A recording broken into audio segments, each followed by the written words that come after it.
How did two Chinese scam artists infiltrate the UN and almost create an autonomous zone in the Pacific? This story started for us with a plan by a couple of Chinese scam artists, Carrie Yan and Gina Zhou, to turn a radioactive atoll in the Pacific Islands nations of the Marshall Islands into basically a free trade city. But the more we looked into it, the stranger it got. Act 1. A miracle water from China. Yan's story, in his own telling, starts in China. There was an accident at a potassium salt mine they owned in China, and this brine, this salty brine, started pouring out from the depths of the earth. And when a local cow herd went and floated in it, he was miraculously cured of lupus. They started off by selling this miracle water as a cure for all sorts of diseases in what a Chinese court eventually found was a multi-level marketing scheme. Act 2. The Immortal Digital Life Cube. Yan actually went to the United States, ended up in California, where he met Gina Zhou, who was a Chinese student. They became romantically involved, and she also became his right hand. So they set up this spa in Santa Clara, California called Immortal Float, using their miracle water. The tank was called the Immortal Digital Life Cube, and they compared floating in the tank as floating in the amniotic fluid of a mother's womb. Act 3. Liftoff. So in order to try and give their water some more credibility, Yan and Zhou managed to associate it with the NASA Ames research facility, telling people that this had been verified by NASA. We reached out to NASA, and not surprisingly, they said that they had never given this miracle water their blessing. Act 4. Going global. So after NASA, the next organization they set their sights on was the United Nations.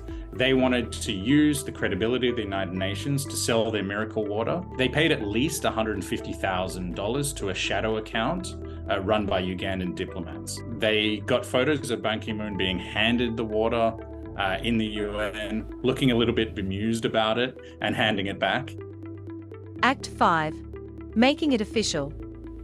So the next step was try to set up their own organization connected to the UN. They paid $1 million to a UN diplomat who acted as an intermediary to take over a charity that was run by a woman from Sweden that was involved in educating children in Africa. And what they did is they took it over, they completely changed the name and the branding. They held events in UN buildings. People are sitting in the audience and up on stage with those little translation earpieces, you know, with nameplates in front of them. They really did make it look as official as possible. Act 6. City of Dreams. And then finally, in 2017, they end up in the Marshall Islands.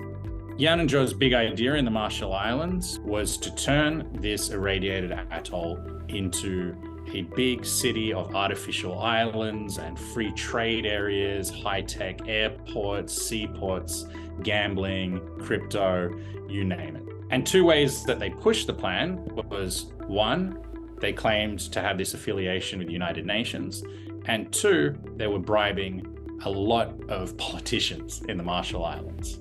But at a certain point, things started to get too weird, even for some supporters of the plan. There was a launch for the plan in Hong Kong. The Speaker of the Marshall Islands Parliament says that when he was there, he was handed the text of a speech that basically backed up Beijing's claims over Taiwan.